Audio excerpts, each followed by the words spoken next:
이야기를 좀 해야죠. 네. 왜 돌아가셨어요?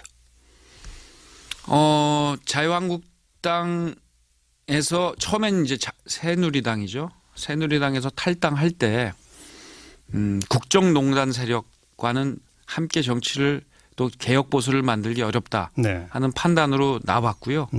그 이후에 국정농단의 주체들이 뭐 박근혜 대통령 출당 또 몇몇 친박 의원들의 출당 조치 그다음에 지구당 위원장 해촉 그리고 또 뭐 스스로 한 건 아닙니다만 검찰의 수사 네. 이런 것으로 많이 그런 분들이 당과는 이제 인연이 멀어졌고요. 예. 또 하나 이런 결정을 하게 된 것은 바른정당으로 정치 개혁 보수를 한번 해보려고 했던 거죠. 그렇죠. 근데 아쉽게도 이건 저의 책임도 큽니다. 그리고 거기 참여한 모든 사람들의 책임인데요. 비전의 부족, 비전을 공유하지 못했어요. 네. 그리고 정치력도 부재했죠. 그러다 보니 바른정당은 지금 어느 상태까지 와 있느냐. 자강이 불가능합니다.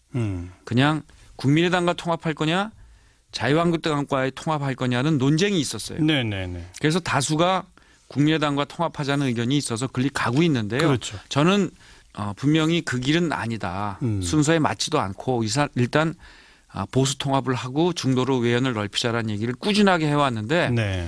유승민 대표와 많은 의원들이 그쪽으로 방향을 갖고 가기 때문에 이제는 제가 기다렸어요. 그러다가 거의 정치적으로 그 통합이 현실화되는 상황이라 그렇다면 저는 생각이 다릅니다. 네. 저는 보수 통합을 통한 개혁 보수를 만들겠습니다 하고 복당하게 된 것입니다. 그 같이 바른정당을 했던 지금도 이제 바른정당에 있는 하태경 의원 등이 이제 가장 목소리 높이는 주장이 이른바 야당 교체론 아니겠습니까? 지금의 자유한국당이 원내 3분의 1 이상의 엄청난 의석을 가지고 있는데 지금 국민적 지지나 이런 걸로 봐서는 지금 저 야당 갖고서는 현실적인 대안 세력이 될 수 없으니 다음 총선에서 다가오는 지방선거부터 시작해서 자유한국당 저 당 갖고는 안 됩니다. 이제 우리가 새로운 대안 야당이 되겠습니다.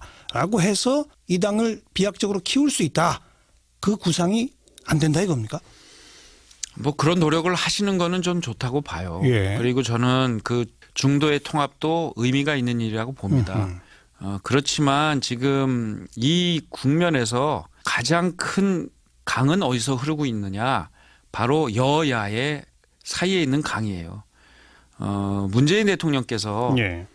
촛불이라는 혁명적인 변화 속에서 대통령이 되셨고 그 가운데 우리는 대통령 탄핵을 했어요. 네. 저는 그 대통령 탄핵을 했던 그 세력들을 모두 집권 기반으로 생각을 하고 통합의 정치, 연정의 정치를 했으면 지금 이 상황이 안 왔죠. 예. 그러나 대통령 되시고 나서 뭐 선택을 하신 거예요. 분명하게 민주당 정권을 만드신 거고 그렇죠. 그 가운데 대결 정치를 선택을 했습니다. 예. 지금 가장 큰 강은 국민의당과 바른정당과 자유한국당 사이에 흐르는 강이 아니에요. 분명한 것은 야권과 여권의 강이 크게 흐르고 있습니다. 네. 저는 야권 통합을 해 나가야 된다고 보고요. 그런 의미에서 그 노력도 저는 무의미한 게 아니라 성공하길 바라고 자유한국당이 보수로서 새롭게 개혁하는 길로 나가는 것 그런 이후에 양쪽이 다시 하나로 통합하는 과정 네. 이런 것들이 이번 지방선거 이후 또 총선 대선 과정에서 있어야 되고요. 그걸 위해서 서로 노력하는 거지 저는 서로 간에 너 죽고 나 살자 식의 비난을 하는 것은 지금 국면에서 이 야권에서 해야 될 그런 말씀들은 아니라고 생각이 듭니다. 네. 문재인 대통령이 집권하자마자 국민의당, 바른정당, 정의당까지를 포함한 어떤 협치 연정의 구도를 만들었다면 완전히 바뀌었을 것이다. 그 말씀 아까 하셨고. 그렇게 갔어야죠. 근데 그걸 선택하지 않았다라는 이제 현 문재인 대통령과 여당에 대한 어떤 비판을 먼저 전제를 하더라도 네. 또 일각에서는 많은 국민들이 지금 자유한국당이 보여주고 있는 정치적인 행동은 세금 문제, 예산 문제, 뭐 이 평창 올림픽 문제를 볼 때 모든 정부 정책에 하나도 찬동하는 게 없는 전부 다 반대하는 이건 좀 문제 있지 않느냐라고 보는 시각 분명히 있지 않습니까? 그런 문제 이제 차차 개혁을 해 나가야죠. 그렇지만 개혁이 될까요? 계속 법안에서 개혁하시려다가 좀 못 하셨던 거 아니에요? 네, 그리고 나서 이제 바른정당을 만들었는데 예. 바른정당이 사실상 실패했죠. 네. 그러니까 어쩔 수 없이 지금 통합의 길로 가는 거예요. 예. 근데 저는 선택을 보수 통합을 먼저 하자고 했던 거고요. 예. 이 안에서도 지금 많은 사람의 변화가 있습니다. 차차 변화시키는 일이 제 몫이라고 생각을 하고 전 그 길에 이제 매진을 할 겁니다. 네. 사실 남경필 의원은 처음 국회의원 할 때부터 5선 하셨고 지사하시고 그 오랜 정치 활동 기간 동안 계속 일관된 목소리가 보수당을 내가 개혁하겠다 했잖아요. 그렇습니다. 결국은 안 됐잖아요. 계속 해야죠. 저는 그렇다고 해서 중도를 해서 그게 새로운 보수의 비전이 된다라고도 또 장담할 수 없다고 봐요. 예. 지금 참 아쉬운 건 뭐냐면 국민의당과 바른정당의 통합 사이에 그 목표는 알겠는데 그 과정에서 보여지면 이게 민주적인가? 예. 이게 절차가 정당한가? 예. 너무 수단을 놓고 과정을 무시하는 거 아닌가 하는 좀 아쉬움은 있어요. 뭐 내부적으로 지금 그래서 계속 분란이 일어나고 있잖아요. 그러니까요. 좋습니다. 그렇다면 자유한국당 내가 다시 돌아가서 또 역시 개혁하겠다. 이제 그 말씀인데 그렇습니다. 1번 개혁까지가 뭡니까? 자유한국당. 저는 일단 도지사입니다. 그래서 지금 문재인 정부가 하고 있는 일 중에 정말 우려되는 정책들이 있어요. 예. 저는 그 정책을 자유한국당을 통해서 바로잡으려고 합니다. 가장 큰 피부에 와닿는 제가 느끼는 건 뭐냐면요. 저도 대통령 후보에 나갔을 때 최저임금을 1만 원까지 올리겠다고 약속을 했어요. 네. 그러나 현실로 와서 이걸 보니까 이것을 계속 하게 되면 특히 2020년까지 이걸 하게 되면 정말 우리 경제가 너무나 어려워질 것 같고 이걸 수정해야 한다. 이거는 수정해야 됩니다. 그 수정도 이 속도를 굉장히 조절을 해야 되고요.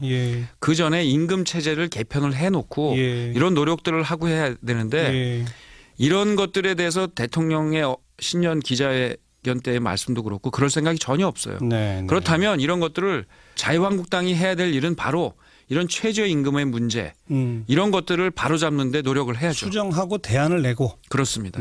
그리고 예를 들면 최근에 혼선을 보이고 있는 이 가상화폐의 문제에 있어서도 자유한국당은 분명한 대안을 제시를 해야 돼요. 이것을 무조건 도박으로 몰고 폐쇄하겠다고 하는 그리고 오락가락 혼선하는 거는 그야말로 왜 청년들이 여기에 휩싸일 수밖에 없는가에 대한 구조적인 문제를 해결을 해야죠. 자유한국당은 계속 이제 이것도 최저임금도 비판을 해왔는데 방금 말씀하신 것처럼 대안을 별로 안 내고 있었거든요. 제가 내일 원내대책회의에 참여를 합니다. 저는 뭐 정치적인 뭐 이런 문제보다는 그런 정책적인 문제에 대해서 먼저 얘기를 할 거고요. 알겠습니다. 단 이런 건 있습니다. 문재인 대통령께서 오늘 굉장히 분노하신다는 표현을 하셨는데 이명박 전 대통령의 표현에 대해서 저는 최고 권력자가 분노하신다는 거는 국민들을 불안하게 해요. 저는 최고 권력자에게 필요한 건 분노가 아니라 인내라고 생각을 합니다. 그리고 분노한다면 정말 우리를 우습게 여기거나 우리를 어렵게 만드는 외세의 세력이 있다면 그런 거에는 분노하지만 최고 권력자는 국내 문제에 대해서는 되도록 인내하시고 모두를 통합하려는 노력하시는 게 맞지 않나 하는 생각을 합니다. 얘기 꺼내신 김에 이명박 전 대통령 검찰 포토라인에 서야 합니까? 아니 법 잘못한 게 있으면 서야죠. 그거는 어떻게 막겠어요.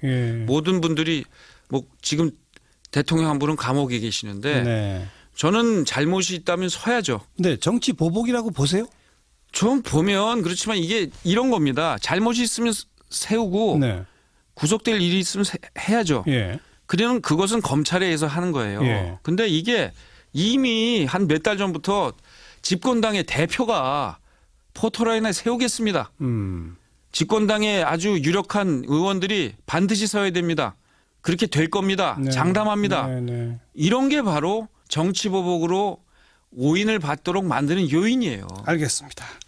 짧게 한 말씀만 기초의원 선거구 지금 한 선거구당 2명씩 뽑는 선거구가 너무 많아서 거대 양당에서 공천하면 자동 당선 국민을 안 본다. 이거를 3인 4인 선거구로 늘리기 위해서 경기도는 선거구 획정위원회를 빨리 제대로 가동해서 그거 해야 되지 않느냐. 이재명 성남시장의 이제 주장이고 요구거든요. 네. 그냥 2인 선거구를 3인 내지 4인 선거구로 바꾸는 것이 필요하다는데 동의하시는지 계획은 어떤지만 짧게 한 말씀. 잘 검토를 할 거고요. 이건 룰입니다. 선거의 룰은 여야가 합의를 해야 돼요. 그동안 그렇게 해왔거든요. 지금 경기도에서 민주당과 자유한국당이 이 문제를 놓고 의원들 간에 토론을 하고 있을 겁니다. 그런 합의의 과정을 존중하겠습니다. 근데 그 두 거대 당이 토론에서 합의하면 또 2인 선거구로 가지 않을까요? 아니 근데 그게요. 과거에 이거를 지금 민주당에서 이런 얘기를 하거든요. 뭐 이재명 씨님이 이런 얘기를 하시고 그러는데 지금 또 유리하고 불리하다고 해서 이걸 자꾸만 한쪽에서 바꾸자고 하면 결국 선거법이란 게 안 바뀌어요. 제도라는 게. 그러니까 이거를 선거하기 오래전부터 지금의 정치 상황과 누가 유리하다 불리하다가 상관이 없는 오래전에 이걸 해야지 선거를 앞두고 이걸 이렇게 주장을 하면 순수성을 오해받겠죠. 어렵겠군요. 오늘 여기까지 말씀 듣겠습니다. 고맙습니다. 네, 감사합니다. 남경필 경기도지사였습니다.